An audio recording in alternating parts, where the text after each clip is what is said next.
ক্লাসে 10 এর যেগুলো প্রোজ আর পোয়েম দিয়ে দেওয়া আছে, প্রোজ পোয়েম, প্রোজ মানে গদ্য, পোয়েম মানে কবিতা, যেগুলো দেওয়া আছে সেগুলোর মধ্যে আমাদের কিন্তু আসল শিক্ষাগুলো দেওয়া আছে, সেগুলোকে আমরা ভুলে আমরা নাম্বার তোলার জন্য এগুলো পড়ছি। আমরা আজকে লেসন 5 এর যে গল্পটা আছে এটা একটা শর্ট স্টোরি। লেসন 5 সেখানে একটা শর্ট স্টোরি আছে। শর্ট স্টোরি জানা আছে? কারো শর্ট স্টোরি জানা আছে? শর্ট স্টোরি বিষয়টা কি জানা আছে? একটু শর্ট স্টোরি কিছুই না, সব খুলে বলে দিই। শর্ট স্টোরি হলো তোমার আকারে ছোট হবে, নভেল বা ড্রামা থেকে আকারে ছোট হবে, একটা প্লটে শেষ হয়ে যাবে। সোজা কথায় বলতে গেলে আমাদের প্রত্যেকের জীবনটাই হচ্ছে একটা শর্ট স্টোরি। আমাদের যে প্রত্যেকের জীবন সেটা একটা শর্ট স্টোরি। কেন? ছোট গল্প সম্পর্কে রবীন্দ্রনাথ ঠাকুর কি বলেছেন? শেষ হয়েও হইল না শেষ, নাকি? শেষ হইয়াও হইল না শেষ। তার মানে কি আমাদের জীবনটা শেষ হয়ে যায়, তারপরেও দেখবে যে লোকটা মারা যায় তাকে নিয়ে আমরা বলি, যে লোকটা যদি বেঁচে থাকতেন তাহলে বোধহয় এইরকমটা হতো, নেতাজি যদি বেঁচে থাকতেন তাহলে বোধহয় এইরকমটা হতো, গান্ধীজি যদি বেঁচে থাকতেন তাহলে বোধহয় এইরকমটা হতো। তাহলে শর্ট স্টোরিটা হচ্ছে এইরকম বিষয় যেটা কি শেষ হয়েও যেন পাঠকদের মধ্যে সেই চিন্তাটা তুলে দিয়ে যায়। তো এইরকম একটা শর্ট স্টোরি করবো। প্রত্যেকটা গল্প কবিতার একটা টাইটেল থাকে, তাই না? টাইটেল থাকে, গল্প কবিতার মধ্যে একটা করে টাইটেল দেওয়া হয়। টাইটেল হচ্ছে গল্প বা কবিতাটার একদম সংক্ষিপ্ত আকারে ওই গল্প বা কবিতাটার রূপ ওটা দেওয়া আছে কিন্তু টাইটেলের মধ্যে। পুরো গল্প বা কবিতাটা ওই টাইটেলের মধ্যেই দিয়ে দেওয়া আছে। তার মানে টাইটেলটা খুব গুরুত্বপূর্ণ। টাইটেল পড়ে আমরা অনুমান করে নিতে পারি ওই গল্প বা কবিতায় কি আছে। টাইটেলটাকে অনেক সময় তুলনা করা হয় একটা দোকানের নামের সঙ্গে, তাই না? দোকানের নামের সঙ্গে তুলনা করা হয় অনেক সময়। দোকানের নাম দেখে যেমন আমরা বুঝতে পারি এই দোকানে এই জিনিসপত্রগুলো পাওয়া যায়, তাই না? তাহলে গল্প কবিতার নাম, টাইটেলটা খুব ইম্পর্টেন্ট, গুরুত্বপূর্ণ। তো আজকে যে গল্পটা পড়বো সেটার নাম হচ্ছে শর্ট স্টোরি, সেটার নাম আওয়ার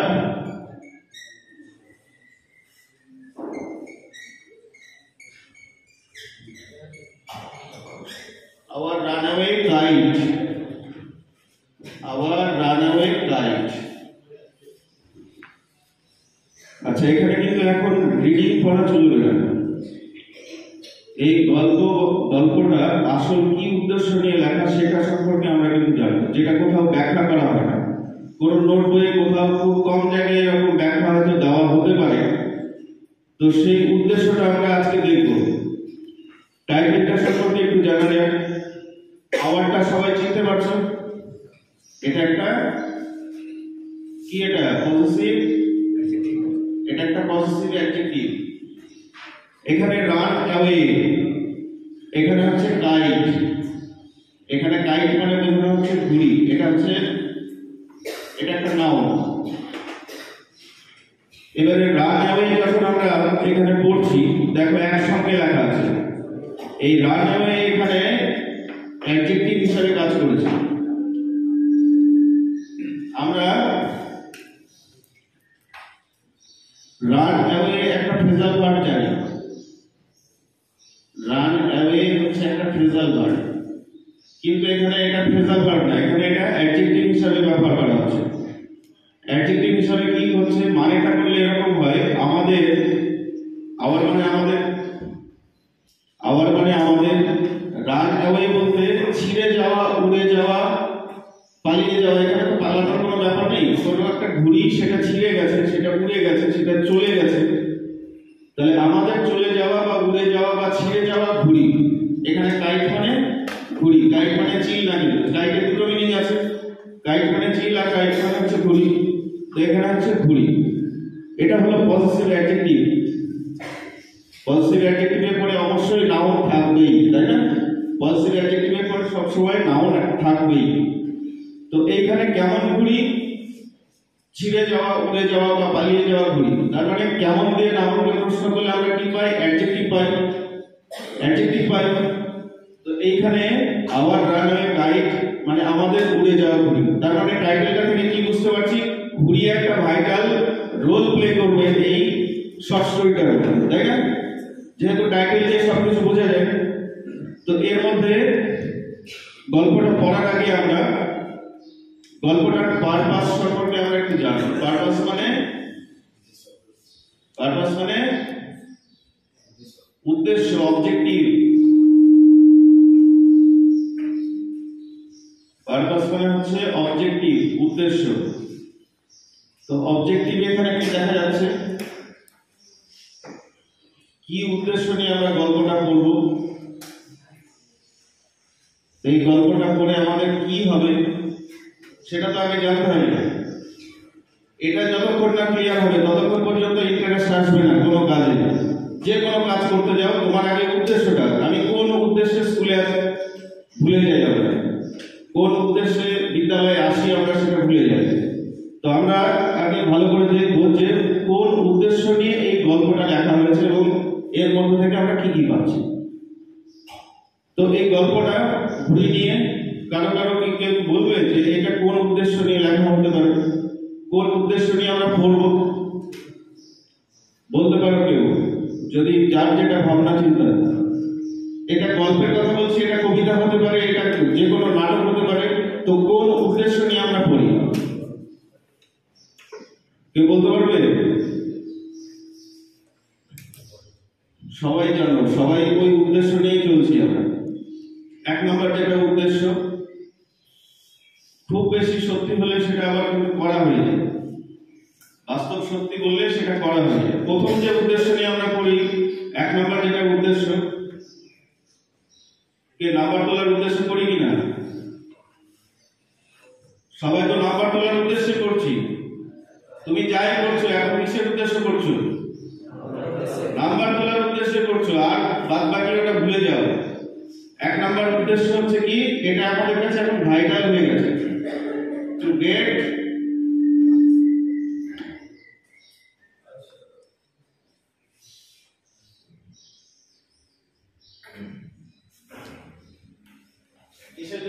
কিসের জন্য করছি? টু গেট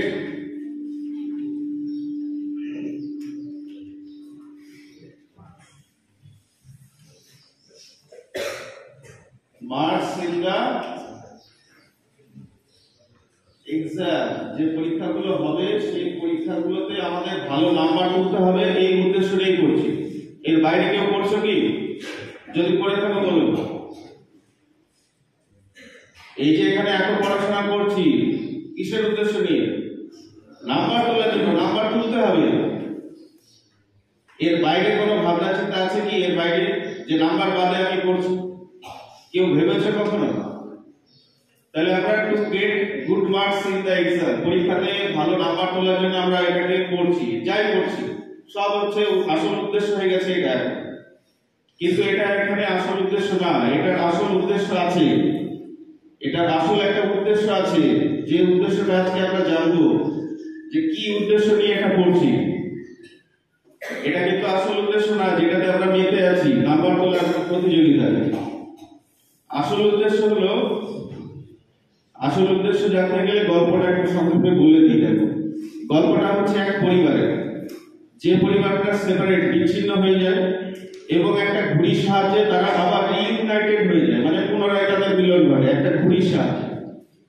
মূল কথা হচ্ছে এটা, একটা পরিবার যেটা বিচ্ছিন্ন হয়েছিল সেটা একটা ঘুড়ির সাহায্যে সেটা আবার একত্রিত হয়ে যায়।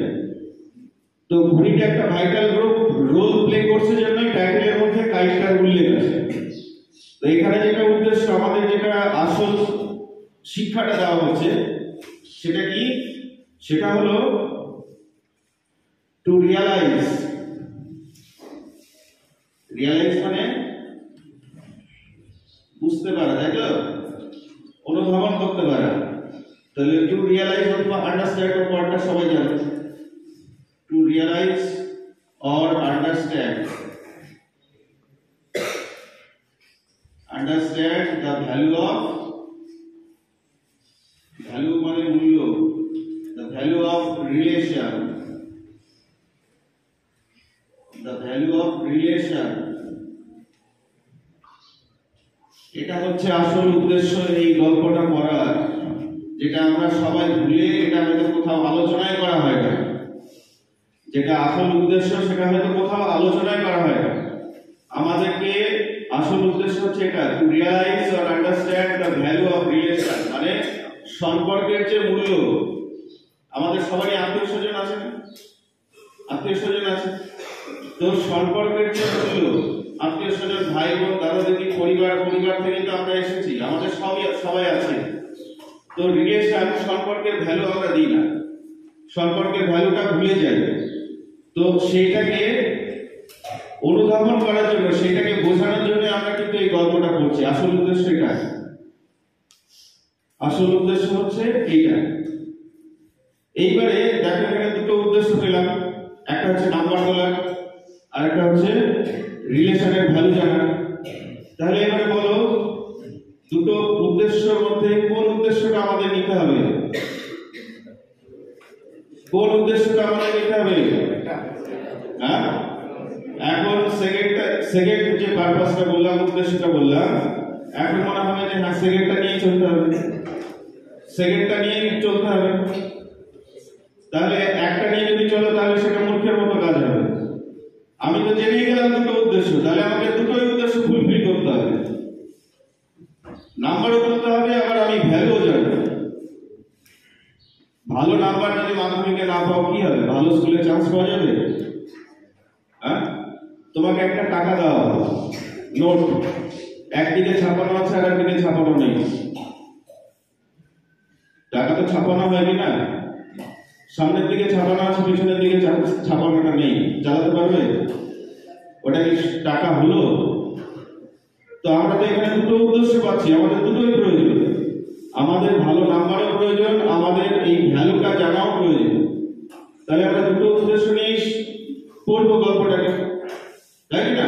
যেহেতু দুটো উদ্দেশ্য আমরা জেনে গেলাম, পরিষ্কার হলো আমাদের। এইবারে দুটো উদ্দেশ্য যদি ফুলফিল হয় তাহলে কেমন হবে দেখো। যদি আমরা ভালো নাম্বার পাই, পরীক্ষাতে যদি ভালো নাম্বার পাই, তাহলে আমরা কি হব? সাকসেসফুল হব, সফল হব, তাই না? যদি ভালো পরীক্ষাতে নাম্বার পাই তাহলে আমরা সফল হব। মাধ্যমিকে ভালো নাম্বার পেয়েছি, কোথাও কোনো পরীক্ষাতে ভালো নাম্বার পেয়েছি মানে আমরা সাকসেসফুল, তাই তো? সাকসেসফুল হব। এবারে সাকসেসফুল অনেকে আবার অনেক রকম ভাবে হতে পারে। কেউ পকেট ভরেও সাকসেসফুল হতে পারে, কেউ কঠোর পরিশ্রম করেও সাকসেসফুল হতে পারে। মানে সাকসেসফুল সৎ ব্যক্তি অসৎ ব্যক্তি দুইজনই হতে পারে। কেউ নকল করে, সোজা কথায় কেউ নকল করেও তো ও ভালো নাম্বার পেতে পারে, তাই না? তাহলে সফল বা সফলতা জিনিসটা একদম পেতে গেলে যে সৎই হতে হবে এমন কোনো মানে নেই। এখন যেটা চলছে, অসৎ ব্যক্তিরাই বেশি সফল, তাই না? এরকম ব্যাপারটা চলছে। তাহলে যদি নাম্বার পাই তাহলে আমরা হয়তো সফল হব জীবনে। কিন্তু যদি রিলেশনের ভ্যালুটা এখান থেকে, এই ক্লাসটা থেকে আমরা বুঝতে পারি, রিলেশন, রিলেটিভসদের মূল্যটা যদি বুঝতে পারি, তাহলে আমাদের জীবনটা কি হবে? আমাদের জীবনটা হবে সার্থক, পড়াটা হবে সার্থক, তাই না? সার্থক মানে সিগনিফিক্যান্ট, সিগনিফিক্যান্ট।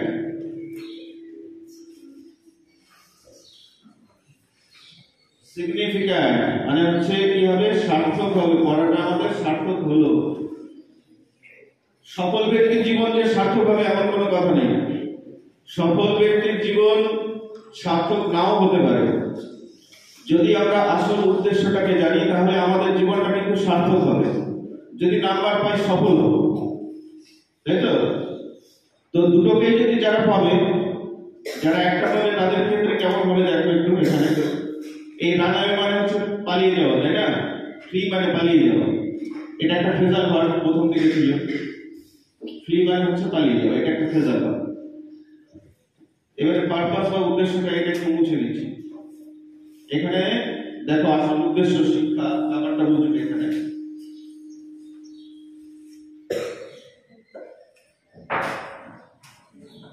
দুটো জিনিস,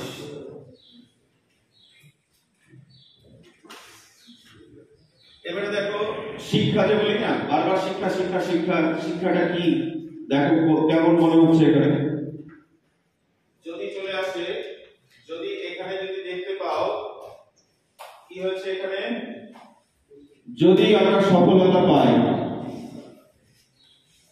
সফলতা মানে হচ্ছে সাকসেস, প্লাস যদি আমরা সার্থক হয় পড়াটা, জীবনটা যদি আমাদের সার্থক হয়, মানে কি হয়, সিগনিফিক্যান্স, সার্থকতা যদি চলে আসে, সার্থকতা লিখি, এটা নাউনে লিখা, সফলতা সাকসেস, সার্থকতাটা হবে সিগনিফিক্যান্স হবে, তাই না, সিগনিফিক্যান্স। যদি সফলতা এবং সার্থকতা জীবনে চলে আসে, এই যে দেখতে পাচ্ছ না দন্তস্ব, এই যে দন্তস্ব, এই দুটো মিলে এসে তো কি হবে, তালব্যস্বটা তো এমনি এমনি হবে না। এই যে দুটো দন্তস্ব এসে তবে তালব্যস্বতে স্ট্রেস, তাকে জোর দিয়ে বলি না শিক্ষা, এটা দন্তস্ব দিয়ে তো শিক্ষা হয় না। আর কেউ যদি একটা দিকে সফল হয় তাহলে তার শিক্ষাটা আবার কেমন হবে, ওর শিক্ষা এইরকম হয়ে যাবে, দন্তস্বয়ভাষী হবে নাকি কিছু, এই শিক্ষা হয়ে যাবে, তার মানে ঠিকঠাক শিক্ষা হলো না। আমাদের সফল হতে হবে, সার্থক হতে হবে, জীবনটাকে সার্থক বানাতে হবে। তাহলে সাফল্য পাই বা না পাই, কিন্তু সার্থকতা যেন জীবনে থাকে, এটা হচ্ছে আসল উদ্দেশ্য। এইটাকে নিয়ে পড়া হবে। ব্যাপারটা কি বোঝা গেল? বুঝতে পেরেছো? আসল উদ্দেশ্যটার দিকে আমরা কেউ নজরই দিই না, মানে এখন আসল উদ্দেশ্যটাই বিধেয়ক জায়গায়, বিধেয় করে দিয়েছি আমরা, নাম্বারের পেছনে ছুটতে ছুটতে আসল উদ্দেশ্য কেন পড়ছি সেটা আমরা ভুলে যাচ্ছি। এইটাকে আমাদের বুঝতে হবে, এবং এইটা পড়ার পরে যদি তোমরা নিজেদের রিলেটিভসদের সঙ্গে সম্পর্কটা ঠিক করে নাও, অনেকের সঙ্গে এরকম হয় আমাদের সোসাইটিতে, রিলেটিভসদের মধ্যে বেশি ঝামেলা থাকে। তো এইটা পড়ার পরে যদি আমরা রিলেটিভসদের মধ্যে সম্পর্ক ভালো মতো করে জীবনটাকে কাটাতে পারি, তাহলে কিন্তু পড়াটা সার্থক হবে। তাছাড়া এর কোনো ভ্যালু থাকবে না।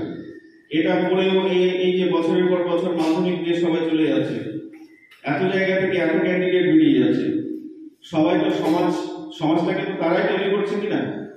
তো এইটা পড়ার পরে গিয়ে সবাই যদি রিলেশনের ভ্যালুটা শিখে যায়, তাহলে তো সমাজে সবাই ঠিকঠাক ভাবেই থাকবে।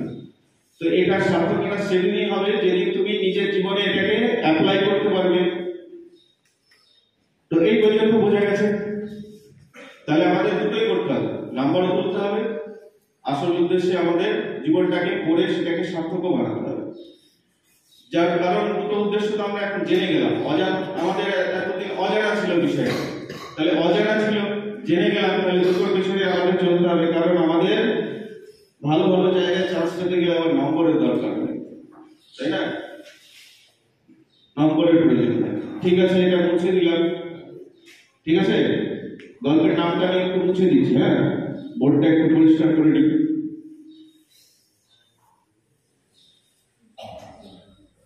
এইবারে যে গল্পটা পড়বো, দেখো গল্পটা তো পড়া হবে, রিডিং হবে, রিডিং সব জায়গায় পড়িয়ে দেওয়া হয়। রিডিং পড়ার জন্য অনেক কিছু হেল্প বই সব বাজারে নোট বই আছে, সেগুলো দেখে অনেকে পড়ে নিতে পারে, কিন্তু এইগুলো কোথাও উল্লেখ করা থাকে না, আসল উদ্দেশ্যগুলো উল্লেখ কোথাও করা থাকে না। এবারে আমরা একটু গল্পটার কয়েকটা, এখানে যে রাইটার লিখছেন লুসি মন্টগোমেরি, তিনি যে লিখছেন সেখানে তার ইন্টেলিজেন্স, যে জায়গাগুলোর কথা বলা হচ্ছে সেগুলো নিয়ে আমরা একটু দেখব, এবং এগুলো কোথাও ব্যাখ্যা নেই।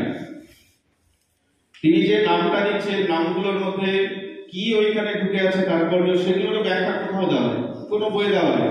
আমি যতগুলো বই ঘেটেছি কোনো বই দেওয়া নেই। তো সেখানে আমরা একটু দেখি, একটু চেষ্টা করি। এখানে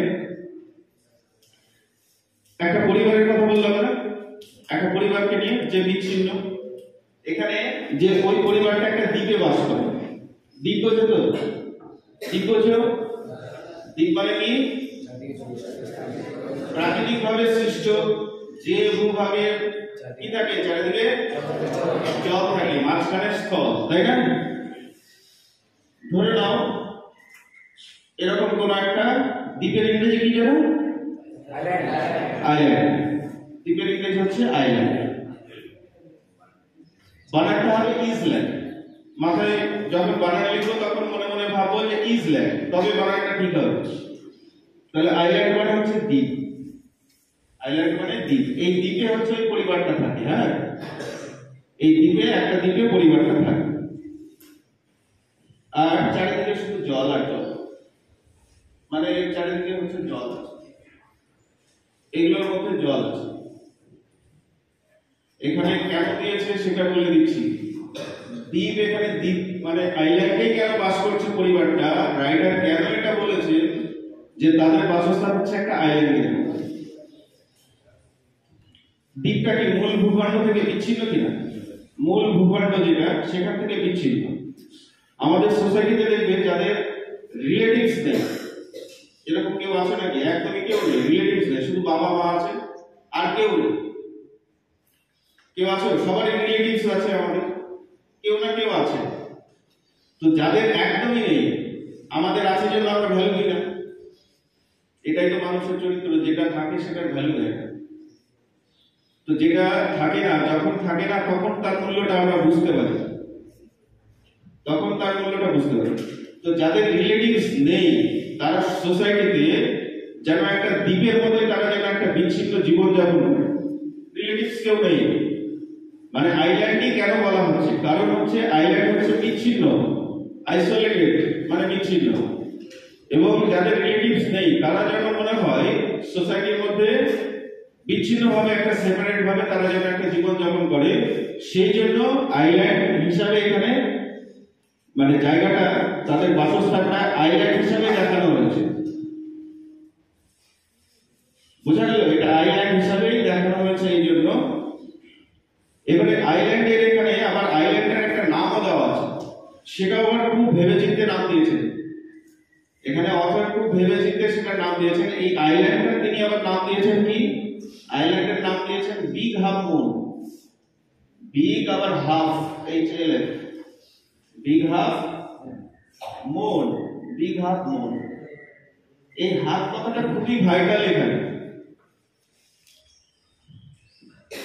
হাফ কেন দেওয়া হচ্ছে? হাফ মানে যেটা ফুল না, তাই তো, পরিপূর্ণ না, সেটা হচ্ছে হাফ। তার মানে হচ্ছে কি, এই হাফটা এই কারণে যে without relation, without relation, relation ছাড়া, without relation our life is not full, our life is not full, পরিপূর্ণ না। সেই জন্য এটাকে কি বলা হচ্ছে? নামটা দিয়েছেন সো, সেই জন্য এটা হচ্ছে সো ইট ইজ হাফ। সেই জন্য এটা নামটা দেওয়া হচ্ছে হাফ, অর্ধেক, পরিপূর্ণ না। যাদের আত্মীয় স্বজন নেই তাদের জীবনটা হচ্ছে পরিপূর্ণ না। আত্মীয় স্বজন থাকলে তবেই তো তাদের সঙ্গে কিছু চলবে। তো without relation our life is not full, মানে পরিপূর্ণ না। সেই জন্যই এই যে আইল্যান্ডটা, সেটার আবার ভেবেচিন্তে নাম দিয়েছেন big half moon. Big moon অন্য কিছু নাম হতে পারত, নামটা ওই জন্য দিয়েছেন বিগ হাফ মুন। তার মানে কি? Without relation our life is not full. আবার কি, এখানে আবার আইল্যান্ড কেন হচ্ছে? রিলেশন ছাড়া, উইদাউট, উইদাউট মানে ছাড়া, উইদাউট রিলেশন, রিলেশন ছাড়া কি হচ্ছে? উইদাউট রিলেশন অথবা উইদাউট রিলেটিভস, যাই দেখো, without relation our life is isolated, isolated মানে বিচ্ছিন্ন, isolated, our life is isolated like কিসের মতো? like an island, দ্বীপের মতো আমাদের জীবনটা বিচ্ছিন্ন। সেই জন্য তিনি এই বাসস্থান যেটা, সেটাকে তিনি পছন্দ করেছেন কোথায়? ওটা দিয়েছেন আইল্যান্ডে, দ্বীপে। Without relation our life is isolated like an island. যদি রিলেশন না থাকে তাহলে আমাদের সোসাইটিতে কেমন একটা বিচ্ছিন্ন একটা জীবন যাপন করে। সেই জন্য এখানে আইল্যান্ড হিসাবে দেখানো হয়েছে। তাহলে কেন আইল্যান্ড দেওয়া হলো, আইল্যান্ডের নাম কেন বিজ্ঞাপন হলো সেটা বোঝা গেল। আর একটা খুব ভাইটাল একদম, এটা হলো ইউনিফাইড ফিল্ড থিওরি। এবার দেখো হয়েছে লিখে সেটা আইল্যান্ড তো নিজের মতো এটা করে নিতে পারবে।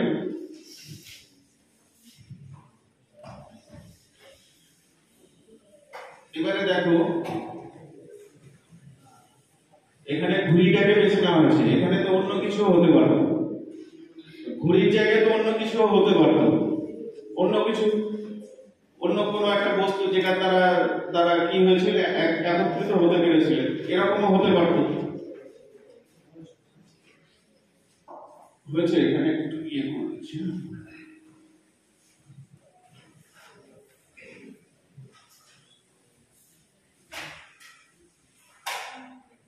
এবারে আমরা দেখছি এখানে বেশ কিছু ক্যারেক্টার আছে, বেশ কিছু ক্যারেক্টারগুলোর মধ্যে আমরা পাচ্ছি ন্যারেটর। আচ্ছা ক্যারেক্টার এখানে যে কোনো কিছু হতে পারে, ক্যারেক্টার এখানে অনেক কিছু হতে পারে, আমি লিখে রাখছি, এটা গল্পেরই হতে হবে এমনটা না, এখানে অনেক ক্যারেক্টার, আঙ্কেল আন্ট যাই হোক ব্রাদার সিস্টার আরো কিছু হবে, এগুলো আছে। ঘুড়িটাকে কেন বেছে নেওয়া হচ্ছে, ঘুড়িটাকে এত মূল্য দেওয়া হচ্ছে? সুন্দর একটা ঘুড়ি না আঁকানোর চেষ্টা করি, বুঝতে পারলে? ঘুড়ি টুড়ি তো আঁকানো যায় না, তবু আঁকাচ্ছি বোঝার জন্য। ধরে নাও এরকম একটা ঘুড়ি আছে, এরকম একটা ঘুড়ি, ছবিটা ভালোই হয়ে গেল। তো এরকম একটা ঘুড়ি, ঘুড়িতে কি থাকে বলতো? ঘুড়িটা যে ওড়ে, ঘুড়িতে সুতো লাগানো থাকে না, সুতো লাগানো থাকে, ঘুড়িতে সুতো লাগানো থাকে, যেটা আমরা দেখতে পাই। সুতোটা লাগানো আছে মানে সম্পর্কটা আছে। এবারে আমরা দেখব এই যে যত ক্যারেক্টারস আছে, এই ক্যারেক্টারগুলো যেন একটা অদৃশ্য এক সুতোতে বাঁধা থাকে। আমরা যাদের রিলেটিভস আছে, যাদের আত্মীয় স্বজন আছে, তাদের সঙ্গে একটা অদ্ভুত একটা টান অনুভব হয় না? একটা কোনো একটা যেন অদৃশ্য এক বন্ধনে, অদৃশ্য এক সুতোতে বাঁধা আছে, এরকম মনে হয় না? যদি কেউ পরিবারের কেউ যদি ভালো কাজ করে তাহলে আমাদের আনন্দ হয়, খারাপ কিছু হয়ে গেলে আমাদের দুঃখ হয়, হয় কি হয় না? হয় এটা।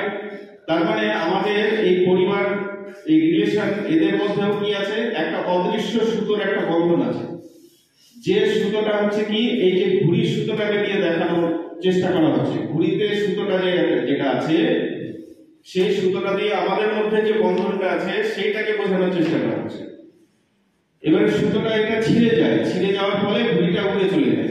সুতো ছিঁড়ে যাওয়া মানে রিলেশনের কাট, রিলেশন, সম্পর্কটা নষ্ট হয়ে যাবে। তো এইখানে এইটা বোঝানো হচ্ছে এই সুতোটা দিয়ে অদৃশ্য যে সুতোতে আমরা বেঁধে আছি, অদৃশ্য সুতোতে আমাদের রিলেটিভসদের মধ্যে, পরিবারের মধ্যে চলছে, এবং এটা পুরো ইউনিভার্সেও এই থিওরি একই রকম আছে ব্যাপারটা। আমরা বলি আমাদের তো পরিবার আছে বলি, সৌর পরিবার পড়ে আসছো ছোট থেকে, সৌর পরিবার পড়ে আসছো না? তার মানে ওটাও একটা পরিবার এবং সেটাও একটা সুতোতে বাঁধা আছে। ওই জন্য একটা নিয়মে কিন্তু সব ওই নক্ষত্রের পাশে সব চারিদিকে ঘুরছে গ্রহগুলো, একটা অদৃশ্য সুতোতে বোধহয় বাঁধা আছে সেখানে, তাই না? এবং এটা তো এখানে জলের সঙ্গে আমরা এমন কিছু আছে যেটা স্যারের একটা থিওরি ইয়ে ছিল, এখানে একদম ক্রিস্টাল, টাইমটা হচ্ছে একদম ক্রিস্টাল, এমন ক্রিস্টাল যেটা সহজে তুমি ধরতে পারবে না। তো টাইম নামক ওই রকম জায়গায় হয়তো সবগুলো আছে, জলে যেরকম দ্বীপ আছে সেই রকম। তাহলে এখানে এই ক্যারেক্টারগুলো এইরকম সুতোতে বাঁধা আছে জন্য এখানে ঘুড়িটার ব্যবহার করা হয়েছে, ঘুড়িটাকে বেছে নেওয়া হয়েছে। তাহলে এগুলো সবগুলোর একটা গুরুত্ব আছে। তাহলে কিছু কি বোঝা গেল? বোঝা যাচ্ছে? হ্যাঁ, এরকম এটা হচ্ছে আসল ব্যাপারটা এই। এরপরে তো আমরা রিডিং নিজেরা পড়েও নিতে পারবো। রিডিংটা পড়া পরের দিন হবে, রিডিং পড়াটা পরের দিনে হবে, বুঝতে পারলে? রিডিংটা পরের দিনে হবে, কারণ ওটা যে কোনো জায়গায় হবে, কিন্তু এটা সব জায়গায় থাকে না, সেই জন্য এটা উল্লেখ করে দেওয়া হলো। ঠিক আছে?